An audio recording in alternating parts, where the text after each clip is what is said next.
Welcome to the Unraveling Achiever, the podcast for the person who's done everything right and is now questioning what that even means. I'm Angela McKay, former SVP of HR turned intuitive career coach and soul reading practitioner.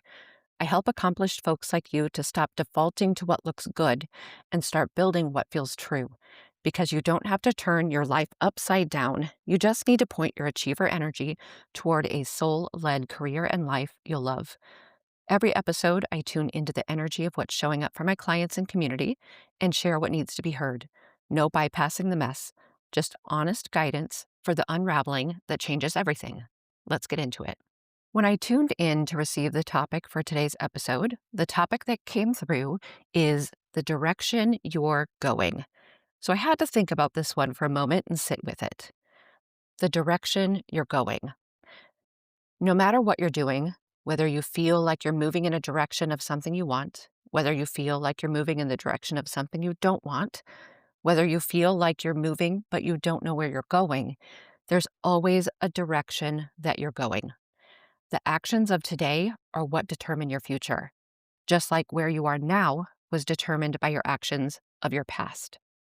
So the direction that we're going is being built by the current actions that we're taking or not taking. They're one and the same when we look at building our future. It's just a matter of if it's a future that we wanted or if it's a future we didn't want. Also, when it comes to the direction you're going, I don't really believe that there's a right direction and a wrong direction. I believe that they all add up to what they're supposed to add up to. However, I do believe that there's likely better and worse routes to take. Some routes might be harder without leading to what you wanted it to lead to, and some routes might be harder, but they're exactly the route to take you to where it is that you want to go. There could be shortcuts, there could be scenic routes.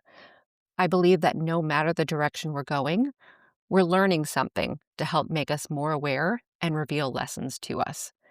So then it's up to us if we're paying attention to what's happening as we travel along, and then evaluating that, measuring it against our authentic selves and where it is that we want to go, and then adjusting our route with those awarenesses. There's also the option of just being on autopilot and really not doing any of that work. There are many options, but there's always a direction that we're going. So, be it that you feel like you're on the right path right now and going the right direction, or you feel like you're not on the right path and you do know which direction to go, you just haven't found it in you to go that direction yet, or that you're not sure if you're on the right or wrong path. I'm tuning into the energy of the direction you're going to get some messages for you at this time. Here's what came through. The first message has to do with confidence. You might not always be confident that you're going the right direction. In fact, you can be building exactly what you want and still experience a lack of confidence on a regular basis that it's not the right direction for you. That's typical. It's to be expected. And that's because when we're moving in the direction of something, we don't get to see the whole path from here to there. We don't get to see the full vision of what there looks like. We only get to create that vision to the best of our ability and then take some small steps towards it. 1, 2, 3 steps at the most each time. And we continue to allow the path to be revealed in front of us as we move along. So when it comes to the idea of confidence, don't get wrapped up in the idea that you're confident that you are going the right way. Instead, when it comes to confidence, what is being asked of you is confidence that it will be okay, regardless of which direction you go. Confidence that it will be okay.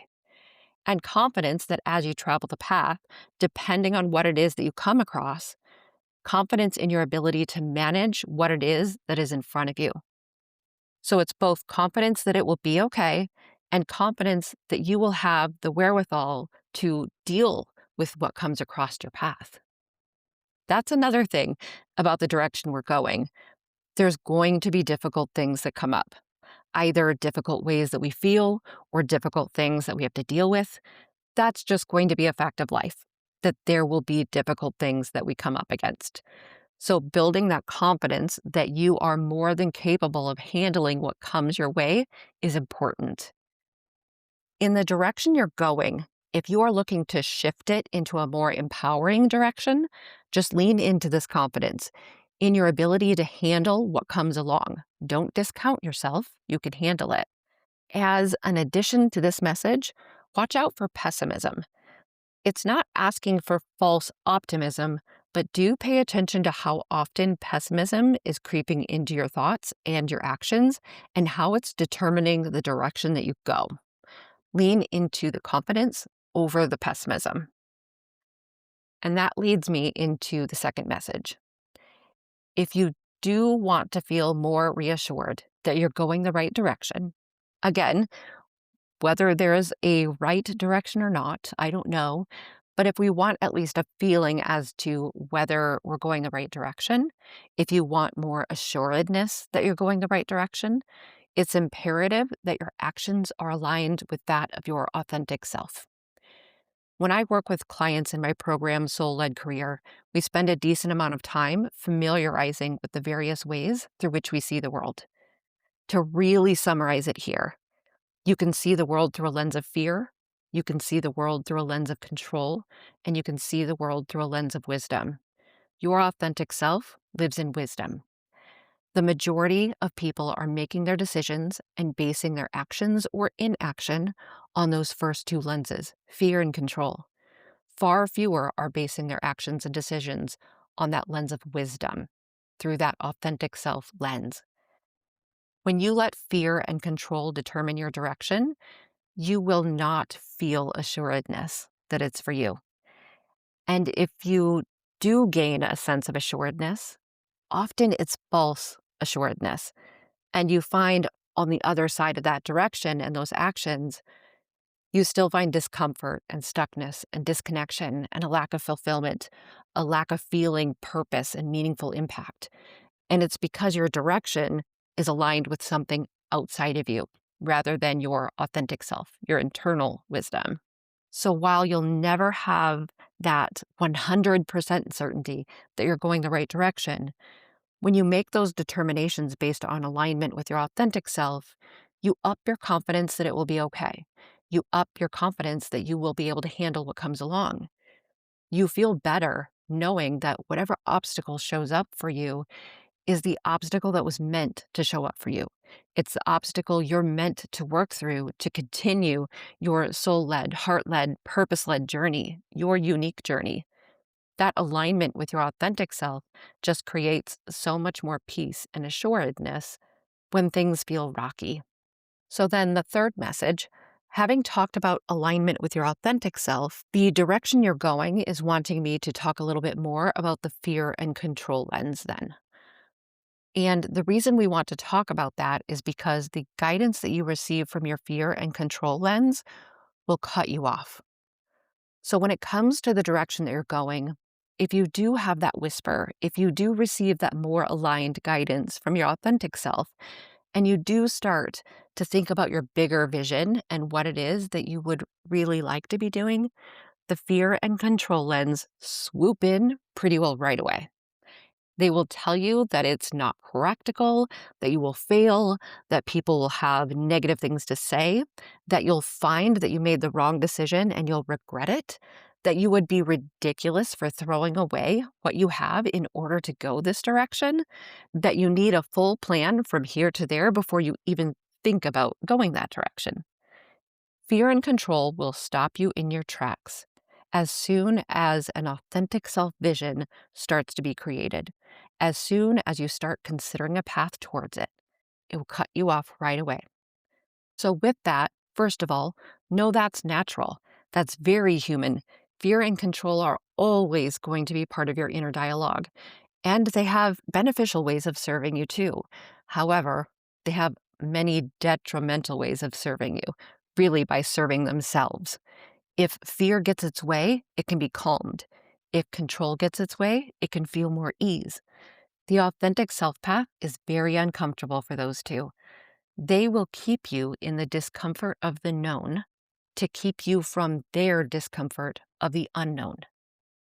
So with that, I think the guidance here is in the areas where maybe you feel like you're on autopilot.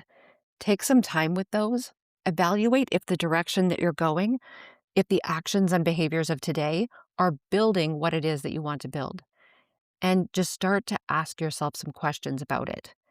In the areas where you do have those fear statements coming up or those control statements coming up, the inner dialogue that comes in and cuts off your vision, rather than just accepting those as truth, look at them, shine a light on them, and start to question their truth. Start to brainstorm alternatives to the statements that they are making. Broaden your perspective a bit. Lean into the unraveling of your automatic or programmed thinking. Otherwise, you stand to continue to feel like you're either not moving forward or you're on that autopilot of moving forward. And it creates this real sense of disconnection and lack of fulfillment in your quieter moments. When life gets a little bit quieter and those thoughts start to creep in, or even in the busiest moments when you're thinking, this can't be what this is all about, just pay attention to your inner dialogue and start to question it a bit. Don't let it run on autopilot. So, those are the three messages. Looping back to what I was saying in the opening, there's no wrong direction. There are times in life when we're feeling more aligned and moving forward. There are times in life when we feel like it's all going wrong. And there are times in life where we feel like everything is just kind of mundane and stuck. There are lots of different cycles in life that we experience. To have all of life feel like one of those all the time would probably be a little bit overwhelming for our human selves. If you do find yourself in what feels like a permanent point in a cycle, do start to ask some questions because there's movement that is wanting to be had no matter the direction of the movement. Like I said, there's something to be gained from any direction. There's an insight to be had, a lesson to be learned, an awareness to carry forward.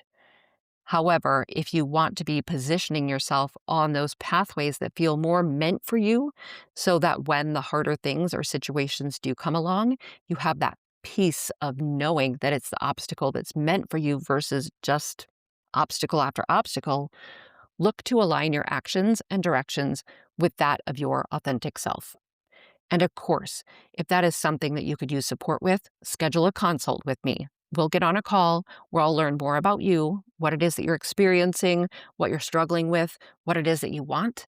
And then you can learn a little bit more about what it's like to work with me, what it is that I can offer. And we can get you set in a direction that feels more aligned and purposeful. That's all for this episode's messages. If what you heard today resonated, I'd love to support you in going deeper. Another option to work with me is soul reading, a 75-minute one-on-one session where I open your Akashic records, which are like the library of you, and help you reconnect with what your soul already knows about your path, your purpose, and what's next. You can learn more and book at angelamckllc.com/soul-reading. And if this episode landed for you, subscribe or follow so you don't miss what's coming next. New episodes drop every Wednesday. Thanks for being here. And until next time, take care.